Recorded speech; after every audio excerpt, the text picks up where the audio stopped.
Okay, Will Branch will introduce our program. Thank you. All right, today joining us is Chris Terrell. Before I jump in the intro, I will say that he was a classmate of mine in Leadership Jonesboro 2016, along with John David Carmack, best class. So after 20 years in the commercial cleaning space, Chris left the industry to pursue his passion of educating and teaching by launching his own coaching practice. His focus is on helping others create the changes in their life that will lead to happiness, joy, and freedom.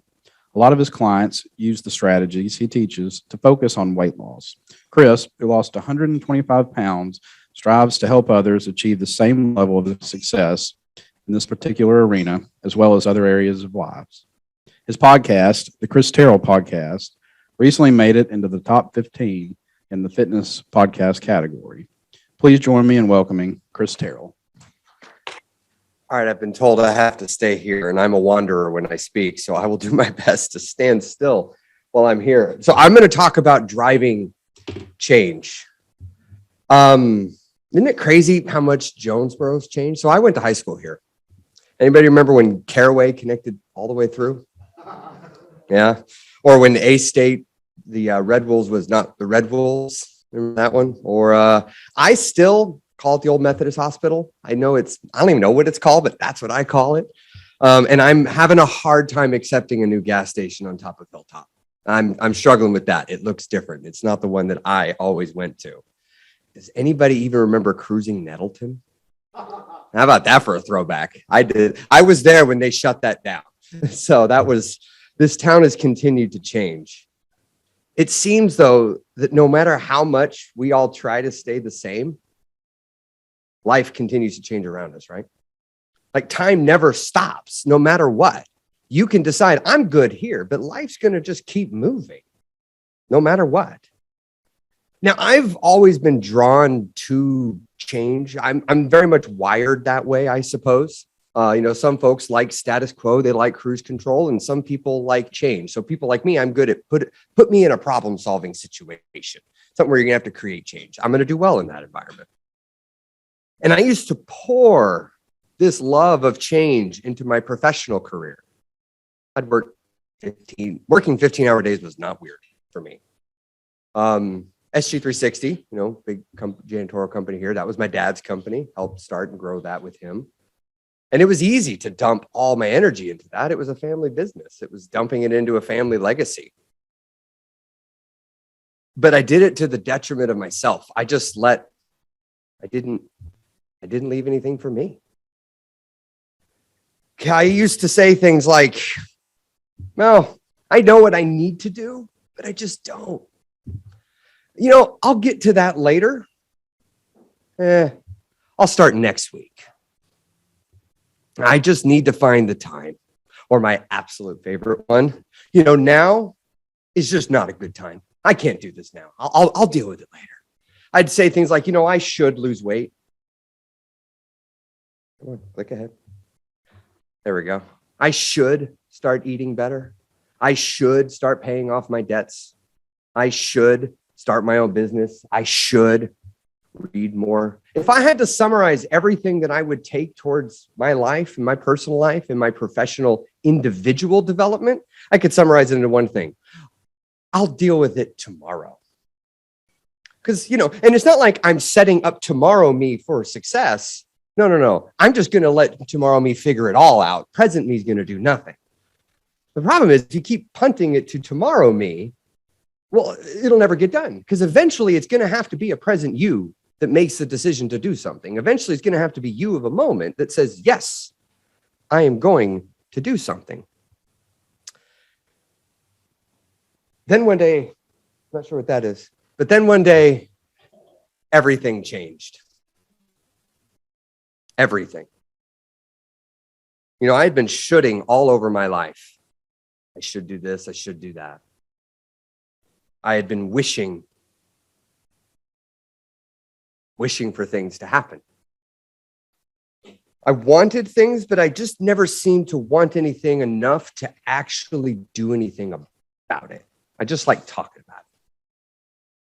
But again, I was good doing that in my professional life. I gave everything there. But then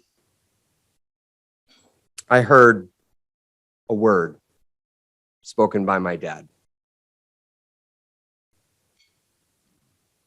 followed shortly by 2 months to live.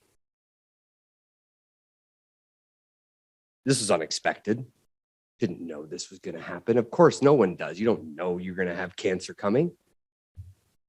He was in his mid-60s. There's a lot of life left to live. We had lots of memories. I had lots of things I wanted to do and let him see. I had lots of experiences I wanted to have with him. There's lots of experiences he wanted to have. He was chasing dreams. He was still pursuing things. But when you hear that, when you hear 2 months to live, all of a sudden for me, I had somehow managed to be blessed enough to make it into my 30s without losing anybody particularly close to me. I'd lost some relatives that I was close with, but never at this level. I'd never lost any friends that were this level. And so I still believed that time was going to keep going. All of a sudden, when I heard this, I recognized that time is a finite resource. And that no matter what, no matter how rich you are, no matter how poor you are, no matter how smart you are, no matter how not as smart you are, you can't get any time back once it's gone. Once it's gone, it's gone. So I now know time is leaving. I only have at most 2 months left with my dad, who was my best friend, my mentor, my teacher in so many areas of my life. And we're driving around at Craighead. He's in the truck with me. We weren't saying much. There wasn't much to be said. But he was toiling over this one experimental treatment that puts you in, we're talking miracle territory. So under the best of circumstances, they were saying 20, 30%. So not great odds. And best case scenario, 2 months with no treatment. So what do? Do you waste the time you have left or do you not? And he was toiling with this. What do? And we're sitting there and finally I broke the silence and I said, whatever you decide to do, I'm going to support you. I have opinions. If you ask, I will share them. I won't unless you ask. But whatever you decide, this is your journey. And I'm going to support you. But I have a question. And keep in mind what I'm about to tell you, I don't know if this was right to ask or not, but I did it anyway, because quite honestly, I was scared. I was about to lose my dad. And I said, if there's any lessons that you've been sitting on, anything you've been waiting for me to have an experience for later, so that maybe I'd understand it, if there's anything you haven't said to me that you've been waiting, can you go ahead and say it to me now, even if I'm not going to understand? Even if it won't make sense to me, will you tell me anyway? He sat there. He said, I'm going to think on that. Let me think on that. I was living in Kansas City at the time, so I'm back at Kansas City a week or two later. And the phone rings, and it's him, and I pick it up, and he said, I thought about your question, and I do have something to tell you. He said, he told me to stop waiting around. That if there was something I wanted to ask for it or go for it, and if I don't get it, to just move on. And to stop being so afraid of what might happen. Because I was someone that would get paralyzed with fear. Fear of failure, and I got to live with that. Or even worse, fear of success, and I can't handle it. Leaving me stuck, doing nothing. Stop waiting around. That's how I summarize the lesson he gave me. That final bit of wisdom. Now, by itself, this would have not done much, honestly. I probably would have heard it because stop waiting around. Okay, yeah, I've heard that before. Just do it. Yeah. But it was paired with the understanding, a mindset shift that I had now had happen involuntarily to me, which is that life is finite. Time is a valuable and precious resource. And I'm sitting here talking about, I'll do it tomorrow, I'll do it tomorrow, I'll do it tomorrow, I'll do it tomorrow. Well, tomorrow keeps never coming because tomorrow keeps being tomorrow. When is tomorrow going to become today? When is today going to become right now? And this was me about that time. I looked happy. I was smiling. I'm going to lie or be honest. I'm not going to lie. I was kind of faking it. I was convincing myself that I'm going to be happy. I knew that smiling would make me happy eventually. So I started. I was 290 pounds and fast gaining because remember, I dumped everything into my job and I left nothing for me. And there's a saying that I heard that, again, taking into account everything that's happening, all of a sudden made sense, which is everyone lives two lives. And your second one begins when you realize you actually only have one. And then I go back here to stop waiting around. And since I've put my dad's parting piece of wisdom into place for me, I was able to lose 125 pounds after a lifetime of constant up, down, up, down, up, down, up, down. I'd easily lost hundreds of pounds, but I was able to lose it to keep it off. I was able to obtain in my last career the dream job, the job I wanted, because I finally started taking action. I finally started asking for things, and when I didn't get it, I moved on.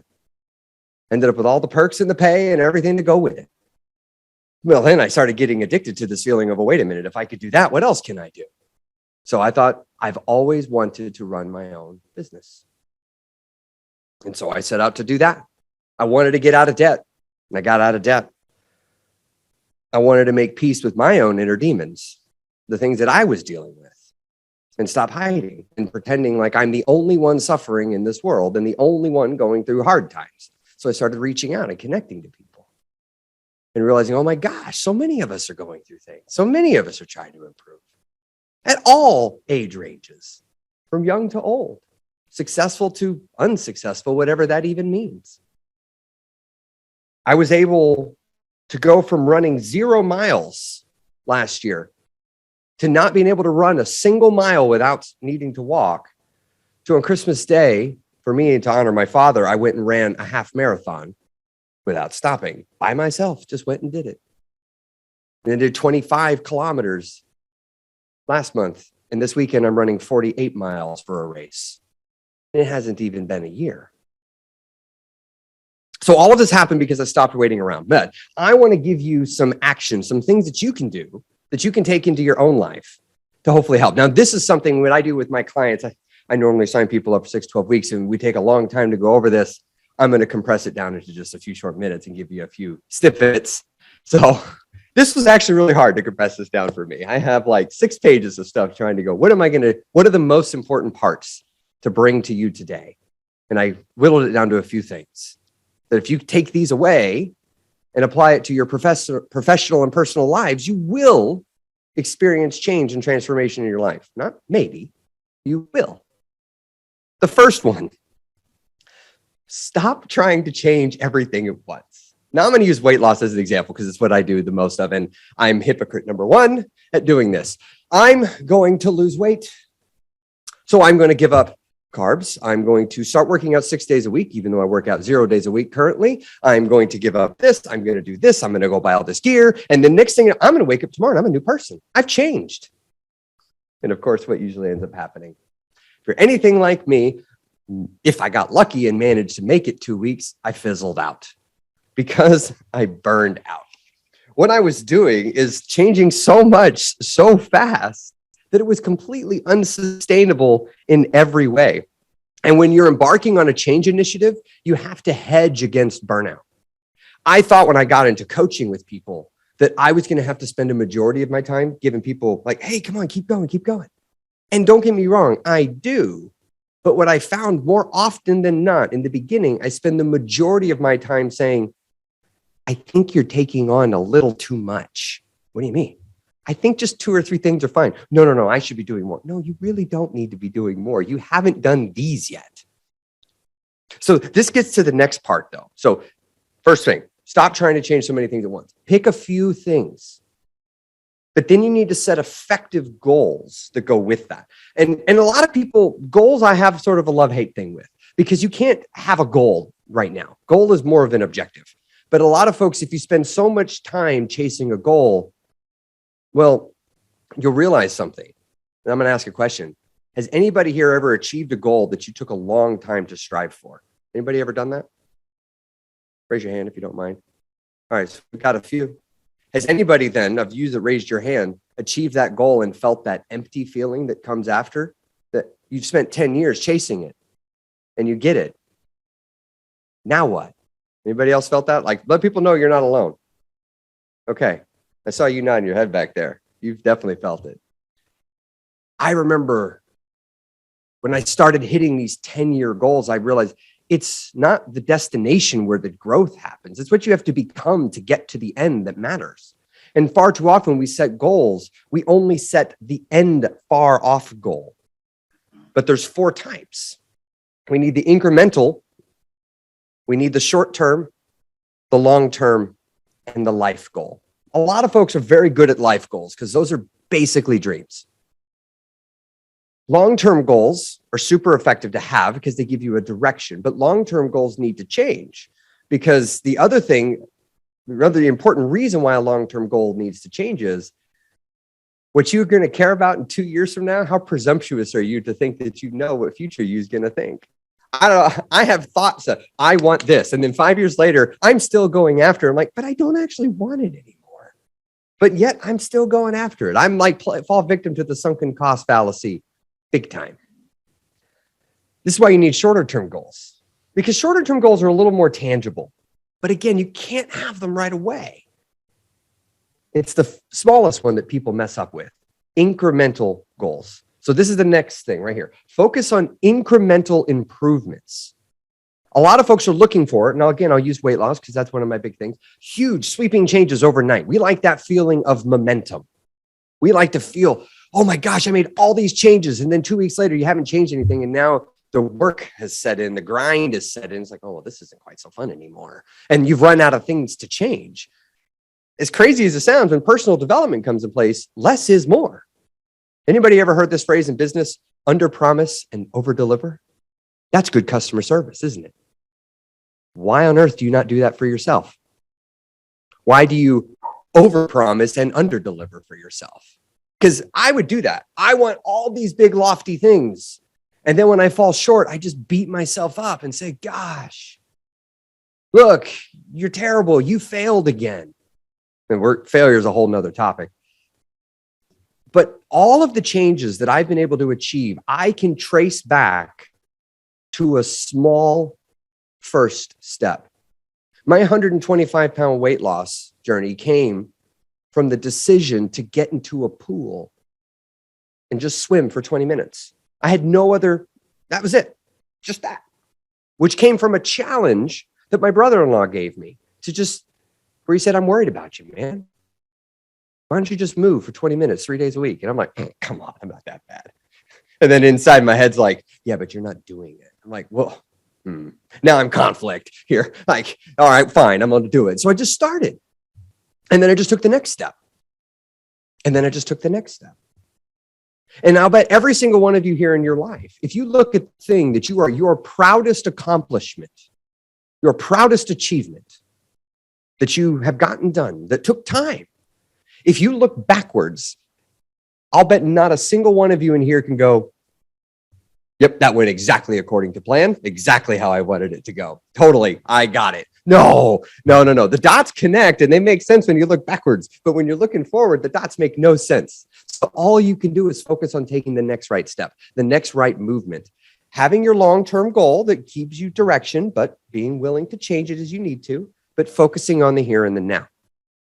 And I want to tell a story to illustrate the concept of how small changes add up, that really, really build. So I had this is back when I was in commercial cleaning, I had a building where we needed to increase margin. We needed to increase profit margin. Now, in janitorial, 70% of your operating expense is labor. So that's really about all you can touch if you want to make any meaningful changes. And there's two different kinds of ways. Now I'm going to pull the curtain back for any of y'all that hire a janitorial company. Two kinds of ways for solving this problem. The manager goes into the employees and says, work faster. So the employee's like, yeah, but I can't get everything done. And then the manager says, do it anyway. So then the employee just starts cutting corners. They're calibrating to the customer. Like they cut this corner, customer says nothing, keep cutting it. Customer says this corner, customer flips out. All right, don't cut that corner. Cut this corner. Oh, they don't say anything. Cut, and that's what they start doing. They start figuring out what they don't have to do. Now, I was taught, and what I learned is don't do it that way. If it's 3 hours of work, give them 3 hours to do it. And if it's 4 hours of work, give them 4. Don't give them 5. Don't give them 3. So I'm at this building and I need to save time. And the math says that we should be cleaning it faster than we're cleaning it, but we don't know why. So I go and I'm just watching the cleaners with my stopwatch. And I notice this is long, flat building, Cobb Van Trest, actually Northwest Arkansas, it's their headquarters.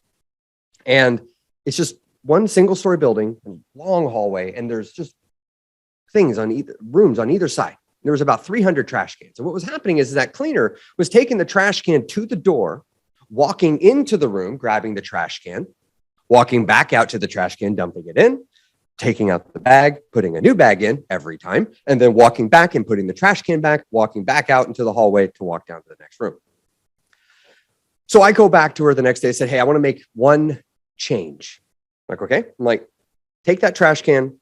Instead of leaving it at the doorway, walk all the way into the room with it. Just take it all the way to the can. Get as close as you can get. Almost always you can get right next to the can. And then when you dump it, don't change the bag every time. Dump it, then look inside of it. If it was just paper, just put it back. It's fine. Set it back down. And we figured out this saved an average of 15 seconds. That's it. 15 seconds. So some people are like, well, that means nothing. What's the point of 15 seconds? 15 seconds is silly. I tell people when they're trying to lose weight, I'm like, just start parking in the back of parking lots. Doesn't make a difference. Not really, not if you just do it once. But if you do it a bunch of times, it starts making a difference. So let me show you the math here. At 15 seconds a room, that equates out to 1.25 hours a day at about 300 trash cans, or about 275 hours annually. At the time, our loaded labor rate was $17.75. That 15-second time saver equated out to a $4,800 a year savings in labor by just shaving 15 seconds off of a single task. That's it. So the next thing that'll really help is focusing on the next step. I call it the next step mentality. Far too often we set up on we have these big, lofty, long-term goals of things that we're looking for, and we can't seem to just stay here and now. We get so caught up on, oh, I got to do this. And we're worried about steps 5, 6, and 7. It's like, but have you done step 1? Well, no, but I'm really worried about 5, 6, and 7. I'm like, well, just do step 1. Like, because whether you're doing 10 steps, 50 steps, or 200 steps, you still got to do step 1. And so whenever I'm swimming, which is a form of exercise that I greatly enjoy doing, I can't think about how many laps I'm going to swim. That is overwhelming. That will just freak me out if I'm in the pool and thinking, I'm about to swim back and forth 50 times. When I'm going on a long run and I'm like, I'm going to be running for how long? When I was losing weight, I got to lose how many pounds? Like this, no. That's way too overwhelming. Instead, it's like, just swim one lap. Just turn around, look up, sight to the other end of the pool, and swim there. When losing weight, just lose the next pound. If I say to anybody that's trying to lose weight, can you lose 2 pounds in 3 weeks? Most people are like, well, I can do that. That doesn't sound so bad. All right. Can you lose 50 pounds in 3 months? Well, I don't know. That sounds like a lot. If you're trying to pay off your debt, like, hey, I'm going to pay off all my debt right now. That's a lot. But could you put $50 towards something? Could you put $20 towards something? So at the end of the day, you just got to find your goal, look at what the nearsighted goal to that is, figure out your incremental steps. So if in the case of paying off debt, I would challenge somebody to be like, let's pick your smallest one. What can you contribute to it now?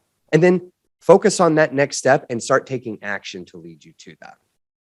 So I'm told I'm supposed to do a little Q&A, and I didn't pay attention to exactly when I started. So how much time do I have left? Okay. So I'll go ahead. This is all I had prepared. Anybody have any Q&A as far as with regards to change and how approaching things? So how do you stay motivated when trying to achieve change? Okay. Yeah, the first thing I've realized is motivation is for suckers. Let me ask this. How many of you are motivated to go to your job every day? Pretty sure most of you do it. So that's honestly, I'm making a little light of that, but that's honestly a big part of it is to break the concept of motivation. And so I focus on habit-based change. That's the part that's like hard to whittle everything down to, is because when people they just want to change a result, you got to change the root cause of something. And whatever thing you're trying to change is a byproduct of your lifestyle habits and routines. And habits are powerful. I mean, I've had habits. I have habits I know I need to break that I don't want to have. Habits will compel you to do something even to your own detriment. So one of the ways to help keep someone motivated is to focus on habit building and also taking these little tiny steps. Because one of the things I found, here's the way I would describe it when I tell people, if you have a person here and they're trying to get to this goal, and that's it. That's the only goal they set. They have a long-term goal and they're working. Literally the entire way they're going, they've achieved nothing. Some might even say they're a failure, because anytime they have a setback, they're just a failure, but they haven't actually accomplished anything until they hit it and then they're done. Now let's take another person wants to get to the same end result, but then they set a goal here and they meet it. Then they set a goal here, then they meet it, then here, and they continue on, never stopping and then getting to the end. And I like to ask the question then, of these two people, which one is going to feel probably more proud of themselves, which more motivated, which more inclined to keep going? It's the one that set the little tiny goals and continually set themselves up for success and got to ride that success train all the way to their big goal. So it's a bigger question, but part of it is actually to break free from motivation and then start relying on habits and making it really easy to cultivate good habits. Oh, sorry, she had one at the mic. Lori Chandler. So my question kind of just stimulates from like self-reflection to help you determine like what you really truly want. Because I think so many times we get pulled in multiple different directions as to what we may or may not want, like being true to ourselves. So what would you recommend on that? So just make sure. So you're like, how do we find what it is that we actually want? Right. Yeah. So let me ask this. When's the last time any of you channeled a little 1995 in your life and went inside a grocery store without a phone? Just didn't take it with you, just left it in the car. I know most people, like if you're on an airplane, you'll put it in airplane mode, but when was the last time you just took your phone and just dropped it into airplane mode for 30 minutes? Just because. So part of it is I'm a massive journaling person, and not like, dear diary, today I did. No, not that. Like getting stuff out of your head, because far too often we stay completely connected to so many things in the world. Technology has been great, but it's made us so connected. We want everything right now. I want information right now. And it's made it where we then can put these little ear pods in our ears, which I absolutely love, and have a steady stream of data being pumped into our brain via podcasts, movies, TV shows, whatever it may be. And so part of finding that is learning to get quiet. Sitting down with a journal, with a notebook, maybe a voice recorder, which is another thing I'll use, or even just yourself, and ask yourself, like, how you doing? And then answering. And then asking yourself the simple question of, what do you want? And so what I'll often tell people do for that sort of an environment, sort of a thing, is it's called prompt style journaling. You take your journal and at the top of the page, you write a question. You write, what do I want? In your case is what I would do. And you could get more specific if you have something a little more, what do I want with XYZ thing? And then just say, I'm going to fill the page. I won't stop writing until I have filled the page. And it's a really great exercise because the first few minutes, your brain gets the conscious bullcrap answers out. And then you start getting to the real stuff, the stuff behind, the stuff your subconscious knows. And that's where journaling is a wonderful practice to coach that out of yourself if you're trying to find the answer to that. Norman Stafford. You dealt with this a little bit in the last question, but do you think it is useful to let someone know of the goals that you have, or to internalize them and know it yourself or journal for that as motivation? So should you let people know as a help for like an accountability side of things? Okay. So one of the things I found is most of us think we want accountability partners, but really what we want is encouragement partners. We just don't know that.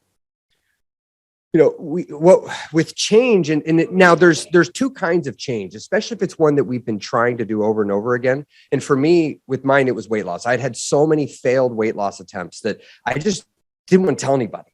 Finally, I was like, because I was getting sick of like the shame that came with it, of whenever I like slipped and fell, so to speak. And so I said, I'm not telling anybody. But then I realized that's kind of lonely. So what I started looking for is what I call the OSPs, the only supportive people. And so I told and I found this is helpful, is find OSPs in your life, people who got your back, people who are going to cheer you on. Because what you don't need is somebody like, hey, you said you were going to do such and such and you didn't do it. When you're going to get back on? You don't need that. You'll have done that enough on your own. What you need is somebody like, that sucks. You ready to get back up and get going again? That's what you need. You need a cheerleader, someone in your corner. So the more cheerleaders you can have in helping you accomplish a goal, the better.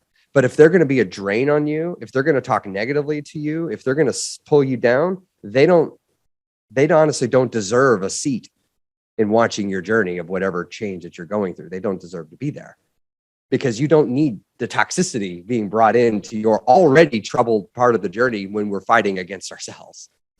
John Deacon. I went to Jonesboro High School in the same class as Johnny Terrell. Oh, that's excellent. You may not know this, but not too long ago, I had invited Johnny to come to this club and join us in Rotary. And we were going down that road when he got his news. And as Rotarians, we are most proud to plant seeds. And Johnny obviously planted a great seed in your family. And we as Rotarians want to recognize that. We want to thank you for your excellent program today. Thank you. I appreciate that. If there's nothing else, I guess. All right. Thank you so much for letting me speak and coming to meet with all of you all. If you like any of this and you find it interesting, I do, as I will mention, I have a podcast. It's my name. You can search for it on there. I do stuff every Friday, nice short episodes. If you like this sort of stuff, they're every week for you. So, Okay, Chris, thank you so much. thanks. Again, Chris, thank you very much. Next week's meeting is the COVID-19 Changing Landscape by Dr. Nikki Hilliard from the Arkansas Pharmacists Association. It's got a different look at COVID, not so much about the disease, but the therapeutics that they're developing and what we've learned from that. So it ought to be really good. Rotarians, please join me in the four-way test of the things we think, say, or do. Is it the truth? Is it fair to all concerned? Will it build goodwill and better friendships? Will it be beneficial to all concerned? Okay, thank you very much. Please join us again next week. We're adjourned.